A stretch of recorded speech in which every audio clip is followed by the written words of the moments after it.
Paz, Irmandade, já chegamos aqui, ó, capítulo 4 do Evangelho de Lucas. Coisa boa, dádiva do céu, Deus maravilhoso. Vamos orar? Oremos.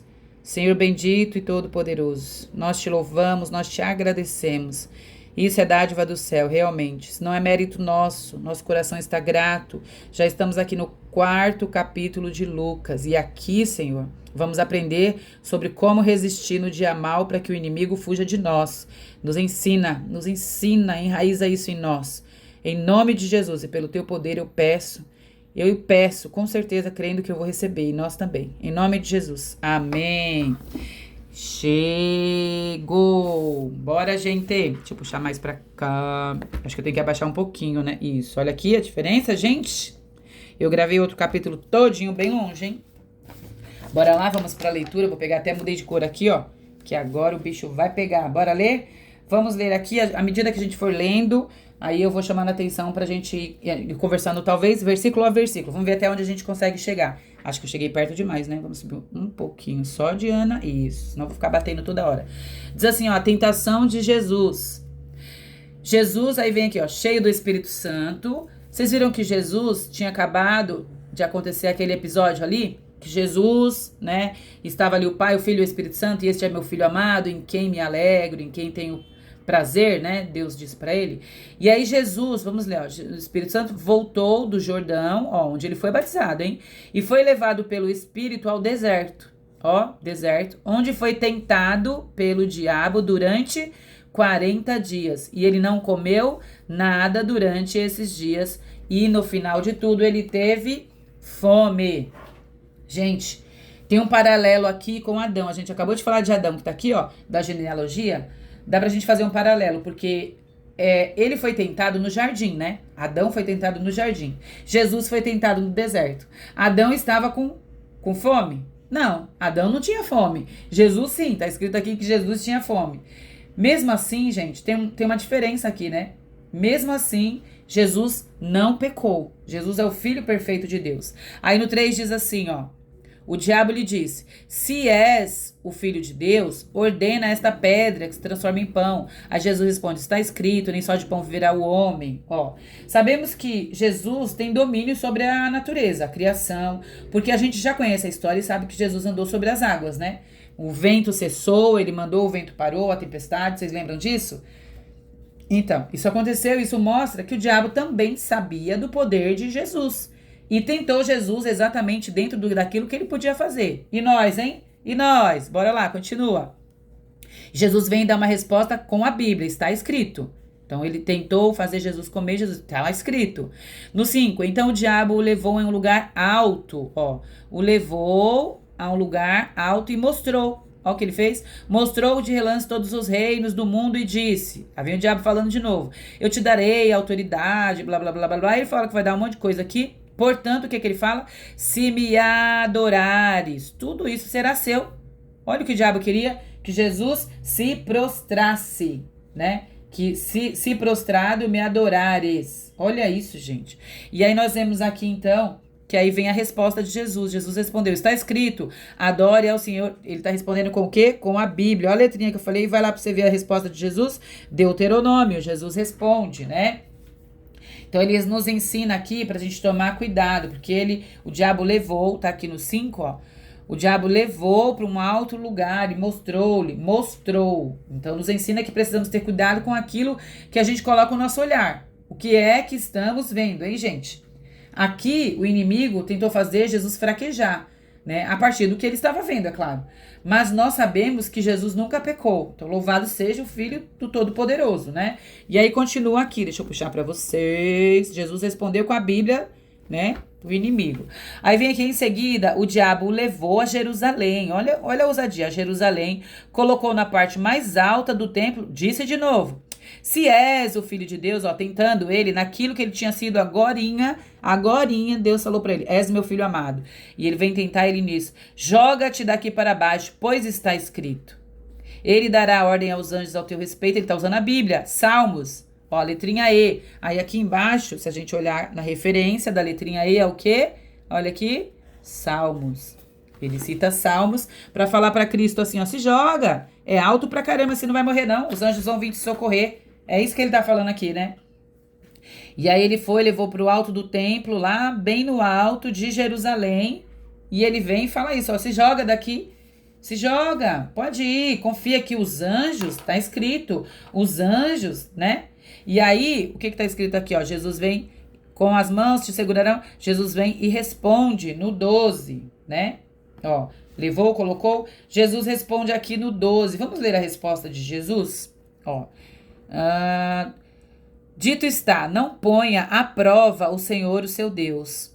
Tendo terminado, ó, isso aqui também tem a letrinha, tá vendo? Jesus também usou a Bíblia, Deuteronômio de novo, no mesmo contexto ali para responder para o diabo. Tendo terminado todas essas tentações, o diabo deixou e foi até a ocasião oportuna. Olha o que está escrito, gente. O diabo se retirou até ocasião oportuna. Jesus se mostra irrepreensível, né? Ele continua usando a palavra, Jesus continua usando a palavra para a tentação que é lançada sobre ele, né? E isso mostra que Jesus está cheio do Espírito, ele estava jejuando, e ele responde a primeira vez com a Bíblia, mostrando pleno conhecimento de Deus. Ainda assim, o inimigo não desiste. Vocês acham que ele desiste? Desiste nada, ele continuou e insistiu. E aí, com Jesus, se teve essa insistência, imagina com a gente, uns franguinhos de R$1. Por isso que a gente tem que perseverar na fé e buscar pelas coisas de Deus. Aí o diabo vai lá e leva Jesus para o alto monte lá em Jerusalém, lugar mais alto de Jerusalém, do templo, né? E aí ele fala para ele assim, olha, se joga. E eu fui pesquisar e eles falaram que uma queda desse lugar aqui era morte certa. É o que os historiadores dizem. E ele fala, não, os anjos vão te segurar. Gente, vocês observaram quanta ousadia? O inimigo conhece a Bíblia. E não só conhece, ele usa a Bíblia e usa a Bíblia contra nós. Você acha que ele não faz o mesmo com a gente? Se ele fez isso com Jesus, ele está mostrando o modus operandi dele aqui. O jeito que ele opera. Vocês têm dúvida, então, que ele usa a Bíblia contra nós? O inimigo cita o texto bíblico, só que ele cita fora do contexto, viu? A gente precisa ler o texto. Olha lá. Depois vocês vão olhar sobre essa coisa dos anjos. Não é bem nesse contexto, não. Ele é um mentiroso, né? Pai da mentira. Por isso precisamos seguir o exemplo de Cristo, não só conhecer as escrituras, mas nos esforçar, gente, para praticar. Porque o inimigo é assim, né? Ele insiste, ele não desiste. A gente viu que ele veio lá e falou do montão de anjos que ia louvar Jesus. Só que no nascimento de Jesus, a gente sabe que isso aconteceu mesmo, né? Os anjos apareceram. No Antigo Testamento tem várias situações sobre anjos.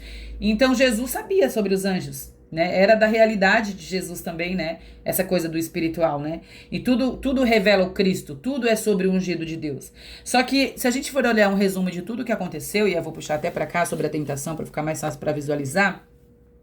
Se a gente olhar, o inimigo mostra primeiro a pedra, mostra pra ele e fala, ó, isso aqui pode ser pão. A gente sabe que Jesus multiplica pães, alimentos, Jesus poderia fazer, e o maná, então, né? Então, isso é a fichinha para Jesus. Então, o inimigo mostra a pedra e fala, isso pode ser pão, vai, manda. O inimigo leva Jesus para o lugar alto primeiro, mostra todos os reinos. Mostra para ele, põe na cara dele todos os reinos. E o inimigo fala, posso te dar tudo isso. O inimigo levou e colocou Jesus no alto templo, lá em Jerusalém, em cima do templo lá. E aí revela duas coisas para mim isso daqui. Tem duas situações que são reveladas aqui. Em primeiro lugar, a mudança de ambiente aqui, né? Do deserto para o lugar alto. Tem uma elevação da condição em que Jesus estava. Na parte mais alta do templo, quando ele está lá, imagina, acima de todos os sacerdotes, acima de todos os líderes religiosos ou acima de qualquer pessoa. Tem uma mudança aí, né? Em segundo lugar, depois de usar tudo isso que ele apresenta, que ele serve numa bandeja e mostra para Jesus, depois de usar diversas artimanhas, ele vem com um golpe. Né? E esse golpe é a oferta, né? Ele fala, eu posso te dar, vai acontecer, você vai se livrar. Mas esse golpe vem como? Eu até deixei em cor separada, já grifada estrategicamente. Aqui, ó. Depois de ofertar e mostrar o que ele tinha que mostrar, ele vem e disse. Depois de falar de novo, ele mostrar de novo, levar ele para um outro lugar, ele vem e disse. E mais uma vez, em seguida, pela última vez, depois de levar ele no alto do templo lá, ele vem e disse. Isso tem que nos apresentar algo, porque não é à toa, né? Não é à toa. Então, ele vem, todas as vezes ele vem com uma artimanha e ele vem e diz. Isso deve acender em nós um alerta muito grande, gente. Talvez o lugar esteja confortável, as sensações muito boas e até a visão agrade, né? A gente fica confortável, fica bem. Mas a gente tem que prestar atenção às frases que surgem na nossa mente, mesmo quando tá tudo bem. Não é à toa que em momentos muito, muito bons, assim, a gente baixa a guarda. Jesus tinha acabado de passar por um excelente momento. Jesus tinha sido batizado, lembra? A Trindade ali manifesta a unidade dele com o Pai e com o Espírito Santo. E a voz de Deus falando, você é, meu filho, a identidade está firmada. E em seguida, acontece isso. Então, mais uma vez, Jesus não se dobra. E ele responde o quê? Com a palavra, e ele fala sacramentando, ele diz assim, ó, dito está, né? Jesus vem, tá aqui, ó, né? Ó, aqui, ó. Jesus vem e diz o quê? Dito está. Não põe à prova o Senhor teu Deus. E aí as tentações terminaram. Jesus resistiu no dia mau e o inimigo fugiu dele. E é isso que a gente tem que fazer, resistir no dia mau. Quando terminou todas essas tentações, ainda tá escrito aqui, né? O deixou até a ocasião oportuna. Ou seja, sabe o que significa isso? Ele passou por tudo isso, ele foi vencedor em todas essas coisas. Mas até a ocasião oportuna significa que o inimigo não desapareceu para sempre. Ele volta, viu? Ele sempre volta. Vamos ler do 24 ao 30 pra gente ver o que tá acontecendo aqui, ó. Aqui a gente vê Jesus, ele é rejeitado. Vamos ler só as palavras grifadinhas, ó. No poder do Espírito, aquela região se espalhou, ele ensinou nas sinagogas, ele glorificava. O povo, todos eles glorificavam Jesus pelos ensinos. Aí ele foi em Nazaré, onde ele foi criado. Como era de costume, ele entrou e se levantou na sinagoga aqui para ler. E ele leu o quê? O profeta Isaías. Do 18 diz assim, ó. O Espírito do Senhor está sobre mim, porque ele me ungiu para levar as boas novas aos pobres. Ele me enviou para proclamar liberdade aos presos e recuperação da vista dos cegos, para libertar os oprimidos e proclamar o ano do favor do Senhor. Aleluia. Ele está falando sobre ele mesmo, né? Ele devolveu o livro para aquele auxiliar ali, o assistente, ó. E aí depois ele começou a dizer sobre o que era esta palavra. E aí diz assim: hoje se cumpriu a escritura que vocês acabaram de ouvir. Todos falaram bem, de como ele estava explicando a palavra, se admiraram, até que ele começou a falar, né? Ele começou a explicar, enquanto ele estava lendo e dizendo que eles queriam, que eles achavam que estava tudo bem ouvir, né? Tava claramente ali que tava tudo indo muito bem, até que eles começaram a se perguntar assim, ó. Contudo, perguntavam, não é este o filho de José?